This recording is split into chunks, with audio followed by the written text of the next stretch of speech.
how when you're around a group of people and a partner and just a community that aligns with your values, you feel just a lot more at ease.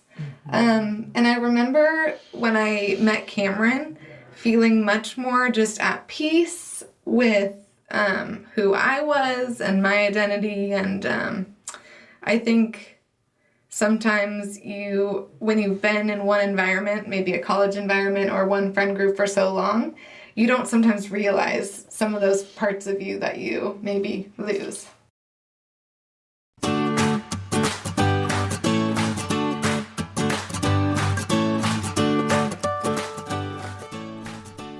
Hello and welcome to the Sunshine Parenting Podcast, where we talk about ideas for raising kids who become thriving adults, and we also talk about being thriving adults ourselves.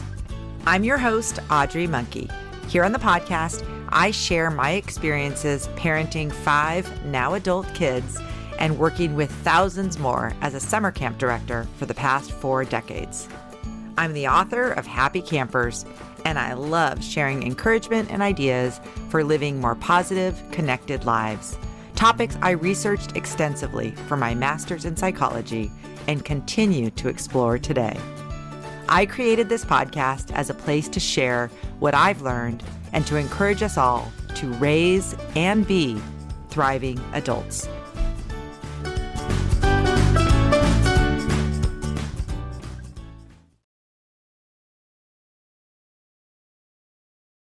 Welcome, listeners, to episode 182 of the Sunshine Parenting Podcast. I'm still in the midst of our Tough 20s series, and as promised, I'm going to continue bringing you interviews with each of my own kids who are all in their 20s right now. And today I have with me my oldest daughter, Gretchen. Welcome to the podcast, Gretchen. Thank you for having me again. It's always a pleasure. We've covered a lot of topics on the podcast together because we have some similar interests. So it's fun to have you on today. So it's been really great. Thank you to those of you who've been sending in your questions on the Tough 20 survey. And also I've received some emails and different messages. So thank you for continuing to listen and participate in this series. One question that has come in, and that is, I think, top of mind for a lot of people in their 20s, is relationships. And I want to talk with Gretchen because she has both some experience now that she's on the tail end of her 20s and is actually married now. And just kind of talk through some of kind of the challenges in your 20s with specifically romantic relationships and trying to figure that out and navigate that.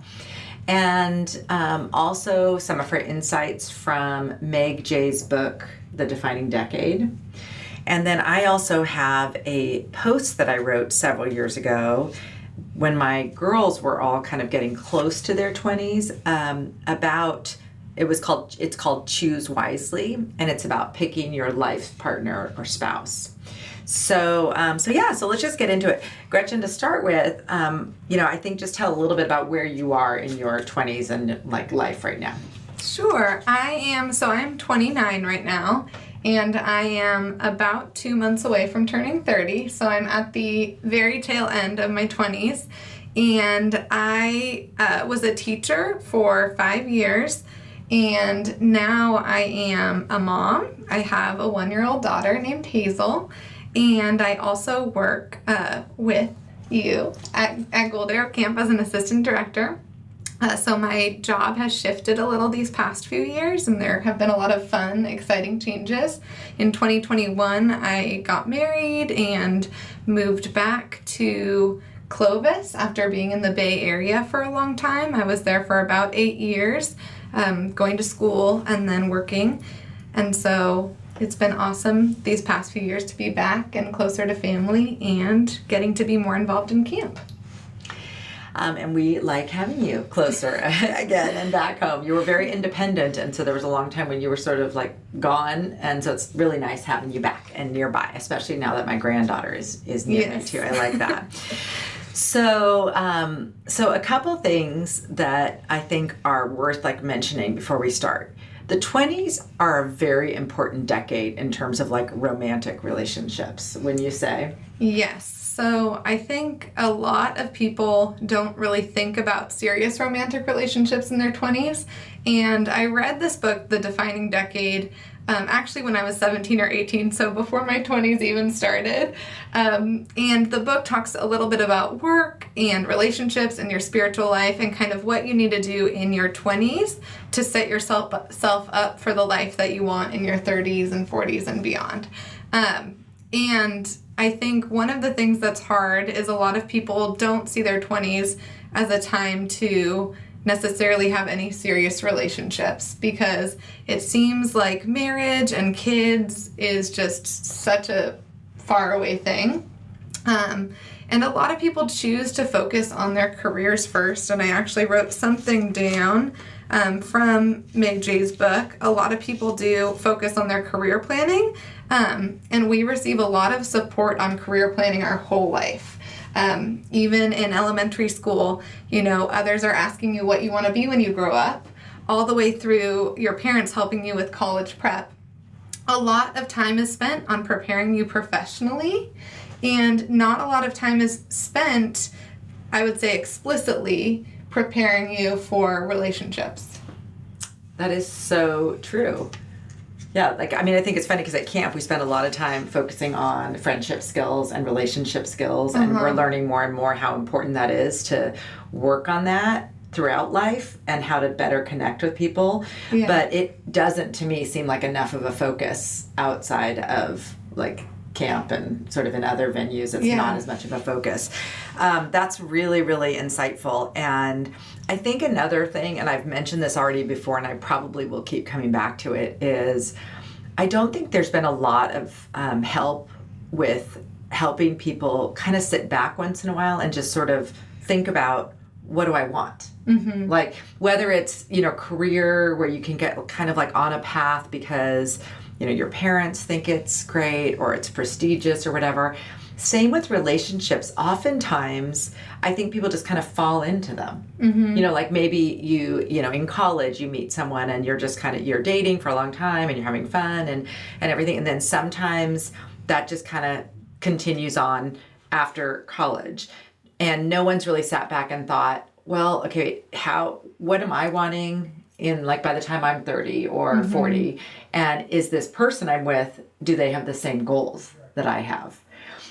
So that's been something interesting for me, and just kind of, I think your experience, we can just give a kind of a general thing, but I think it's fairly typical to have like a college relationship that sort of then goes into like post-college. So I started dating someone in college my junior year, kind of the end of my junior year. I had I remember gotten back from an abroad trip and met him through a mutual friend. And he was a really nice person, a kind person. And we had a good relationship, but as we kind of got older, as we graduated college, there started to be more kind of apparent differences just in what direction we wanted to go, how soon we wanted to get married and kind of settle down. And so there were just some things where it's so hard to navigate because you have people on one end saying, you can't, no one's going to be perfect. So you want to give people grace. And you also want to say, okay, what does that look like to not expect perfection, but also find someone who's perfect for you? Mm-hmm. And that is a really good match for you. And so I think that's a hard dynamic because you have kind of both ends of those things. You don't want to be judging someone too harshly. You don't want to be too critical of someone just because they're different than you. But at the same time, I feel like there needs to be alignment on certain things. And some of those things can be basic as well. Some people love the outdoors more than others. I would say that I really love outdoor activities, and I'm really thankful to be with someone now who really enjoys. Cameron loves skiing with me, and we went hiking a lot with our dogs before having a baby. I'm sure we'll go hiking with them a lot again soon. But we kind of have similar things that we enjoy. When we met, we both wanted to date seriously, and we talked about what our relationship would look like very early on. Cameron met my family very early on, and my family was involved in that process. So I think in college, sometimes you fall into a relationship and maybe it's someone who is a good person, but maybe they're just not on the same trajectory as you. And I think you want to find someone who is in alignment with just where you want to live. Your values. Are they going to support you in your career path just as much as just as much as you'll support them? So there's a lot to consider. It's hard in the moment. And it's especially hard ending a relationship that you've been in for many years, because as people, start to get more serious boyfriends or girlfriends, there does become a little bit of this pressure, and it is nice to be in a committed relationship and have that security. Right. And also it kind of impacts your friend group, and you might have a couple of friends. Yeah, there's a lot involved in it. What's interesting to me is I do think it's worth mentioning that the default is often just to stay with someone, because in a lot of ways it's easier, like not to make a change. But not choosing is also a choice. Like I've been listening to this other podcast this week about how there are so many choices always in life, and a lot of times we're just don't even want to choose, and so the default is no change, which is still a choice. Like you're still choosing that. So I think that one thing is not to say that if you're 20 years old and you're in a relationship, this has to be your relationship for the rest of your life. I think for sure a really important part of young adulthood is kind of figuring out who you like to spend time with and who, your people are. You're also figuring out your own values and what you like. So when you mention things like, it's important to you to have time outdoors, or, different things like that, or when you want to get married, or if you want to have kids, and do you, when you want to start a family, and those kind of things, they become important by the end of your 20s. They're not like when you're 20, you're not thinking about it as much because, of course, you're not feeling close to that point. So one of the things I wanted to share today was this Dave Brooks gave a commencement speech. I believe it was at Dartmouth. And this is a quote from it that I really, really like. It says, "Over the years, we all pick up good advice. Spend a year abroad. It's bound to change your life. Think hard about who you marry. It's the most important decision you will ever make." And I remember thinking, this is to a prestigious group of kids at an elite university who are probably sitting there at graduation thinking, oh my gosh, I've got my job, or, thinking that that's the most important decision, like what I majored in or where I went to college. But really, in the end, I think anybody older that you talk to would say that the person you choose to kind of like spend life with and spend the most time with is going to impact your life a lot. And I think you mentioned that supporting one another, it also requires compromising.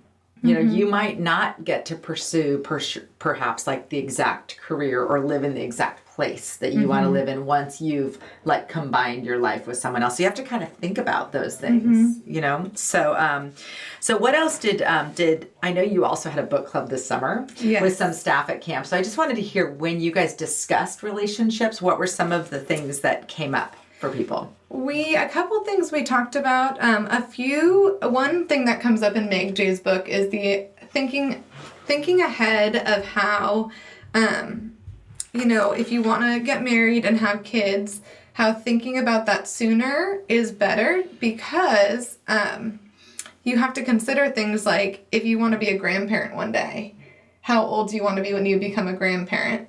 And of course, and this came up a lot in our book club, and I think it made people think about, their relationships, their current relationships, looking forward and thinking, do I want to be in my 70s if I have grandkids? Do I want to be in my 60s? Do I want to be in my 80s? And it's interesting to kind of backtrack and think about, what do I want my life to look like down the road, and what do I need to be doing now in order to have that? Obviously, there are things we can't control, and sometimes you just haven't met the person that's going to be right for you, and that's okay. But if you're in a relationship that isn't super serious, or you aren't very committed to someone, and that may be inhibiting you a little bit from moving forward. So we definitely talked about that. And we kind of talked about the ages of, people shared the ages of their parents and kind of the experiences that they saw growing up. Something that came up a lot was talking about the cohabitation effect. This is something that Meg Jay discusses, and it's about whether or not to live with someone before you get married. And she says that something that often happens is this idea of, she calls it sliding and not deciding. So your criteria for someone that you might choose to just move in with may not be the same, and probably is lower than your criteria for someone you want to marry. And once you're living with someone, once again, it's the maintaining the relationship that you're in is a lot easier than ending things, especially when you have a shared living space, shared friends. And so we discussed that a lot as a group too. And that was really interesting to hear everyone's thoughts on. Right. Well, and it's there's so many things too culturally going on. Like I don't know all the statistics, but I know a lot fewer people are even getting married. There's a lower marriage rate. A lot of people are choosing not to have kids, which I think, to me, working with kids, and I'm someone who loves kids, I think it's good when people make the conscious decision, like, that's not a priority for me, and then don't have children. So I have no problem with people deciding not to have kids. And I also, on the grandparent thing, you definitely can't control that. But I do think you can think about, for me, I know, my parents were a different generation, but I really enjoyed having younger parents who I could do things with. Like, we skied together, we hiked together, we did a lot of fun things together. Yeah. So that was sort of something that was important to me, was being young enough to enjoy my kids. But again, that also comes with, challenges career-wise of being like working really hard and having kids at the same time. It was kind of like, we called it the red zone, when you're both working and all the kids are little. Just complete chaos. It's just kind of a hard, there were some times where it was a little bit hard, but so I think, again, I urge people, wherever you are in this process, whether you're just starting adulthood or maybe you're further along and you just need to kind of think about it. But in terms of relationships, if you're in a relationship, I think there's a few things that would be good to think about. And when you mentioned that thing about living together and how the bar was lower, that's really interesting. I think thinking about, what is your bar? What are you looking for? Well, no, what are the things that are important to you in a person? And I think, to be honest, it's a lot of the same things you might be looking for in friends and other people. Because another really important point about relationships is that you really are impacted by who you spend time with. So, for example, your health is impacted by that. So if you're hanging out with people who are active or who are into cooking or nutrition, you're going to be more apt to eat more healthily.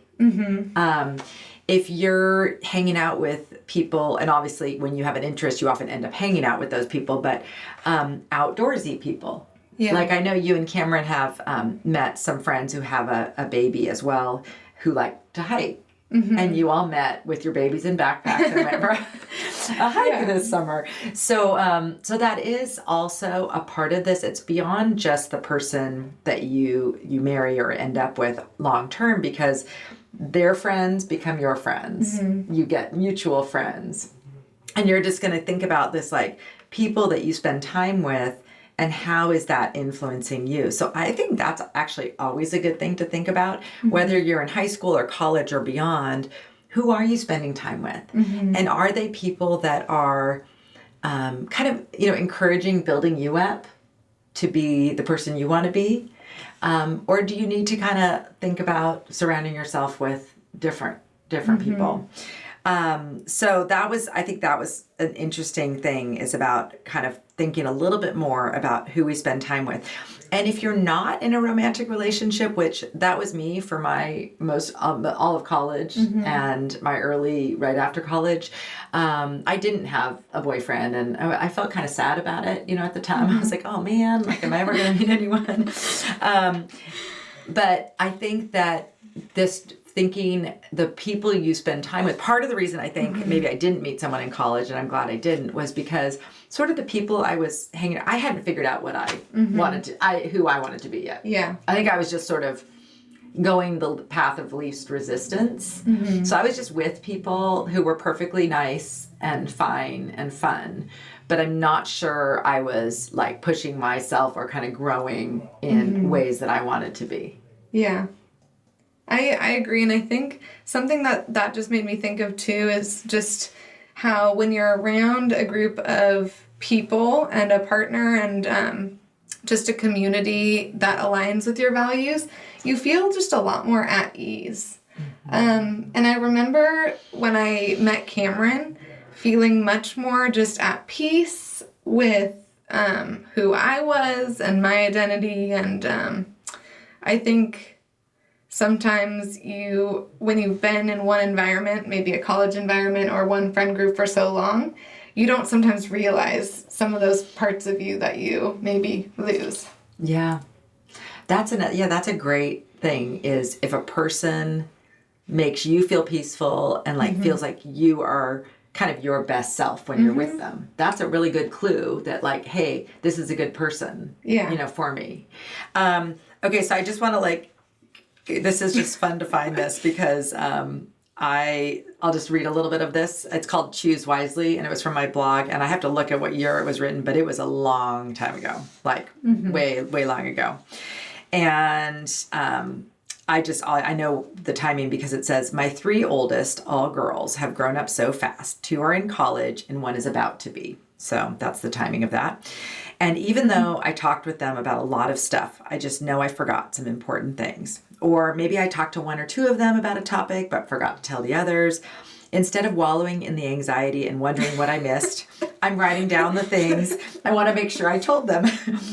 I know I can't make them listen or use my advice, but at least I can make sure I tried my best to communicate some important tips. Here for my daughters, and one day my younger sons, and any other kids who will listen, is my first and most important tip for having a happy and fulfilling life. And I wrote it in the form of a letter, so I think I'll just kind of read it, and then we can go over some of the questions because it is applicable for sure. Choose your spouse wisely. That's the important happiness tip I want to talk with you about today. Who you choose to spend the bulk of your life with is probably the most important decision you'll make as an adult. That one decision impacts everything else for the rest of your life. So it's an important one, a really important one. More important than your college major. Huge, really big. Got it? If you're thinking about spending the rest of your life with someone, you are already attracted to his personality and appearance. That's the easy part. And it sometimes makes it hard to think straight about other, more important things. Please ask yourself these questions before you decide to spend your life with someone else. So we can just talk through this. One of them is, do you like his family and friends, and do they like you? And you can change these pronouns if you're a guy listening or whatever, So that is really an interesting thing, because I think when you're dating, well, either sometimes you don't even really spend any time with the person you're dating's family. Yeah, I think, and I really loved Cameron's family right away, but I think the biggest indicator for me, because just family is so important to me, is just how my spouse gets along with my siblings and parents.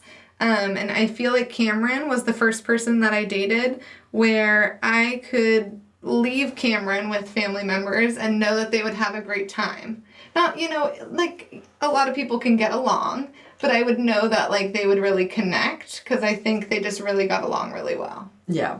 And so it was reassuring. I think also well, yeah, and I just put in here are the family of the person you're dating, people you would like to spend time with, because you will be, especially if you end up with them, you'll be spending a lot of time with them, many holidays, a lot of life with them. So when you marry someone, you're getting a lot more than just them. You're kind of getting the whole family and all the friends too. And that's a great thing. It expands your community as long as you like that, the whole extended community. If you don't like them or are trying to find reasons to not be with them or negotiate away from them, I think that's a big red flag, because you could really, really love someone, but if the extended family that comes along with them is not a good vibe for you, that's, I think, kind of hard. I think it depends on the person too, because, different people have varying levels of closeness with their own families. True. So I do think that's a great general rule. I think there are other, considerations too, depending on your own family dynamics and. For sure. Yeah. Yeah, I even put a note in here, like maybe there's a case where someone isn't really close to their family for whatever reason. And that's fine too, as long as you're kind of aware of it and understand the dynamics. Yes. Yeah. Right? You kind of know why. This is a really important one, and I know this was important to you, and you've even mentioned it many times to me, is do your friends and family get along with this person and like him or her? And does he or she like them or us? Yeah. You know what I mean? Like, is it, I think that you need to remember in any relationship, your family and friends who love you are on your side. So if someone is gently trying to kind of ask you questions or get you to think about maybe some aspect of the person, I know it's so probably human nature to get defensive, but I think it's important to, when you think about these people who know you well, listening to them. Yeah. I know when Cameron met some of my close friends in San Jose, we drove up together and we were visiting Avery and Charlotte and some of those guys. And I stepped away to use the restroom, and I came back and Jay whispered to me, or kind of told me, he asks so many questions about wanting to get to know us. And it was clear right away that he was making the effort to connect. My friends really thought highly of him. And so early on, I got good confirmation of that. And then later on, we were on this friend trip together. And I wasn't in the room. I think it was at dinner. We were getting dinner ready. And Cameron told my friends, this is really serious. I think, he kind of told them where this was going when I stepped away. And they were all just like, we're so happy for you. And we love that you found each other. So it was just sweet. It's super reassuring. And once again, that sense of peace, I can't overstate just how great it is when your friends and family all are on your team and just love someone. Yeah, for sure. I'm getting a little emotional. So another important question that, again, I think requires a lot of reflection, because I don't know that we spend enough time, sort of like we don't spend enough time talking about relationships. I don't think we really spend enough time talking about values and what's important to us as much these days. So really, I think that a good thing to be thinking about in your early adulthood is sorting out your values, what's important to you. And it can be everything from your values around family and community and what you're looking for in life to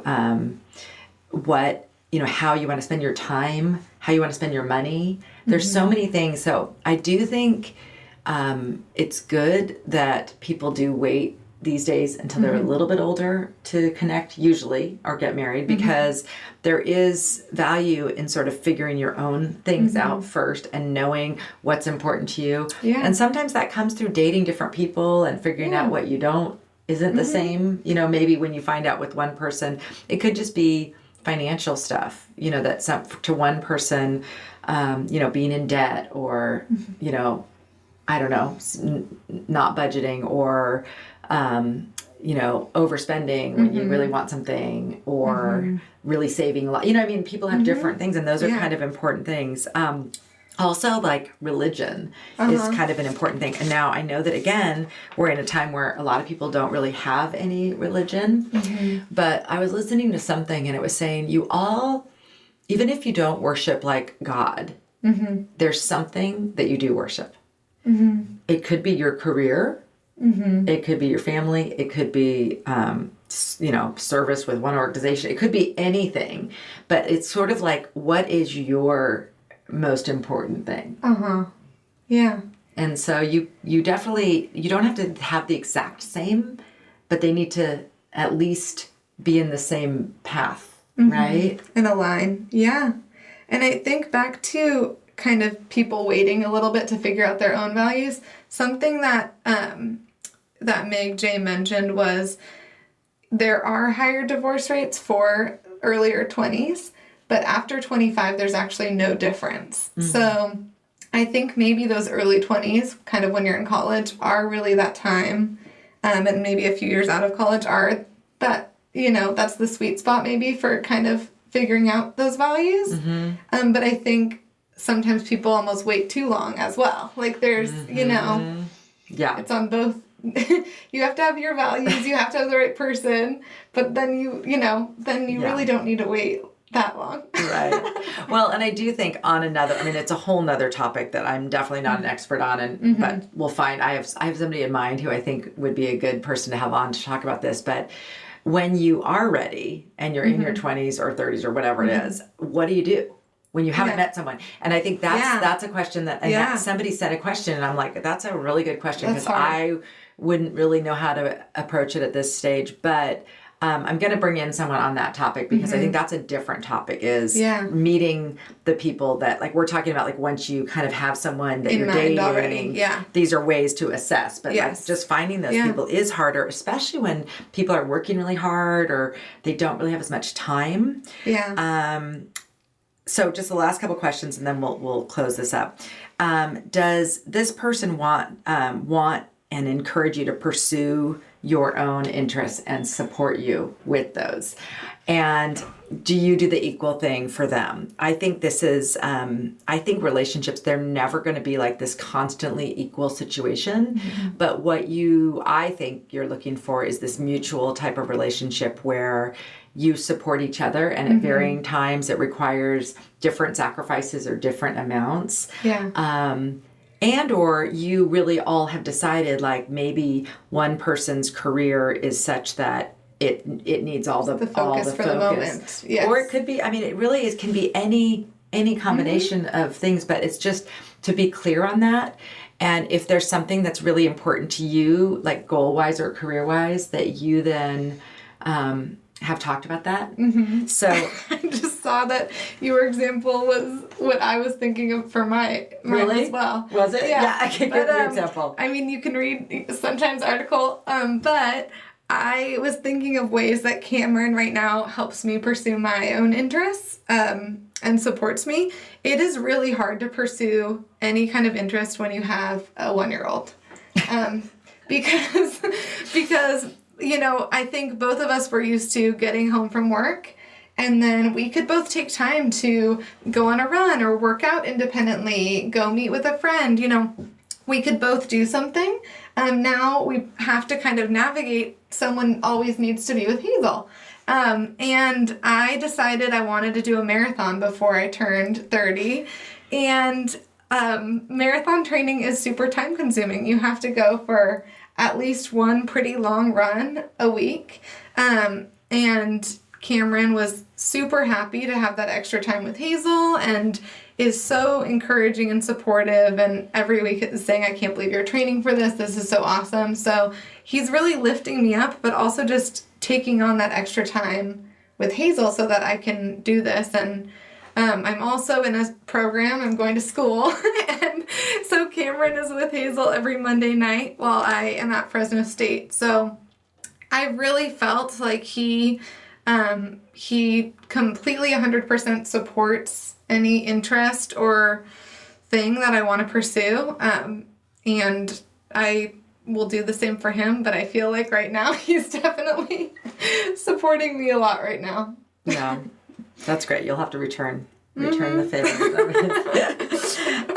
Another question is, will this person make a good parent? So if you are a person that like having kids is important to you and something that you want to do, I do think that you want to think about your potential partner as, is this person also going to be someone who is going to be good with kids, you know? So you can kind of look at them with nieces, nephews, other kids around or whatever, and also talk about it, you know? So then the last couple questions, one is, I think we already kind of covered sharing like similar ambitions, dreams. I think that goes with values and things. And then the only thing I did put a caveat that really, if somebody has been like controlling, untrustworthy, abusive, or giving you any red flags, or your friends or family have seen any red flags, I would take them very seriously because, for example, someone who's cheats on you while you're dating, it's almost 100% that they will cheat on you after you're married and not be loyal. So, so it's really, I think, important to look at those kind of big things too, because I think a lot of times people fall into relationships and they convince themselves that the good things outweigh, but there's some things that really need to be like weeded out, you know, whatever. So I end this with, this is how the letter ends. If after going through these questions, you still think this person is the one, then know that if you love someone and he makes you happy, I will love him too. And I will do my best to make him feel welcome and loved in our family. Choose wisely. Love, Mom. So it's just funny, like doing this now, reading this now and thinking about this now that you are actually, you know, in that and you did choose very wisely. I think another quick point that I want to make is, age differences, and I think that, I don't know, again, I do know the brain science that that men tend to mature a little bit later. They're finding this even in young children, like in kindergarten, for example, and in adolescence. Girls' brain development tends to be ahead of boys, and adolescence comes earlier for girls, etc. So this extends into your 20s. So I would, you know, in general, a lot of times men in their 20s, especially in their young 20s, it's not even close to their radar to be thinking about like long-term relationships. So oftentimes I do think that becomes an issue that, and for women, and we often have like more of a, like that nurturing instinct, like we want our home, we want some children, and it's not, you know, and I think, men can have that same instinct too, I know. And I know this can be a completely different podcast, but Meg Jay does touch on fertility. And if you want children, there is a little bit more pressure for women to figure that out a little bit sooner, just biologically. Yeah, for sure. Because it gets harder. I know there's more people struggling like in their 30s, that, for example. Yeah. Yeah, so that's a whole nother, you're right, that's a whole nother thing is thinking through what you need to do in that area. But so this is, I think, if you could give advice, like any final advice to someone who's like starting out their 20s or starting out adulthood, just from lessons you've learned or encouragement you want to give, what would you want to share with listeners? I would say to just discern as early as you can in a relationship kind of where this is going and take inventory every once in a while with your friends, with your family. You don't have to get married right away, but I do think it is important to evaluate just who you're with and who you're spending your time with. I really think that, you know, I think a lot of the times before I met Cameron, I would see other people's relationship and think, oh, like, in the back of my mind, I would think maybe something is missing from mine that this other person or couple has. And I'd get these little feelings like something was not quite right, but I just kind of justified it and said, you know what, it's fine. You know, you can't be too picky. But I think if you are having those feelings and if you're thinking, if you're not 100%, and if you're just having those little doubts, even if you haven't really articulated them to anyone, that's probably a sign that maybe you need to talk about that with whoever you're with and your friends and family and navigate that a little bit more. For sure. I know we need to end, but I just have to share that I have two friends in their 20s, two of my very good friends in their 20s, who sent out wedding invitations and were almost getting married and canceled after the wedding invitations were out. Yeah. And I remember thinking, that is so brave. Yeah. That is so brave, because perhaps during the process of planning for the wedding, like things came up that were like, wait a minute, this isn't right. Yeah. And how hard it is even when you're that deep in, but how much better it is then than getting married. It is so hard in the moment. Yeah. And then you look back and you're so thankful that you kind of had the courage to do that. Yeah. So anyway, this has been so great. I love talking to you. We'll, of course, do it again sometime. We'll do some other topics. In fact, I had promised, I think when I was talking to Charlotte, I want to get you and Owen on together, because Owen, who just turned 20, the youngest in our family and Gretchen's youngest brother, is almost finished reading The Defining Decade right now. He got it for his birthday. So it would be an interesting book club talking to someone who's 20 and someone who's just about 30. So we'll do that next. But thanks for being on, Gretchen. This has been really a lot of fun. Thank you.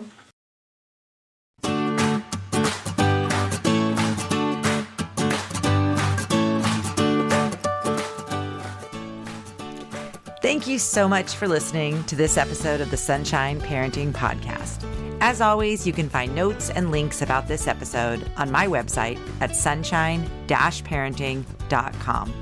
If you enjoyed the episode, I'd appreciate you passing it along to a friend or giving Sunshine Parenting a rating and review on iTunes.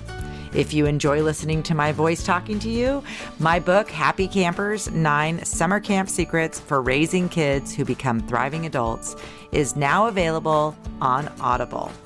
Thanks for listening, and have a great rest of your day. Here's to raising a generation of thriving adults and being a generation of thriving adults.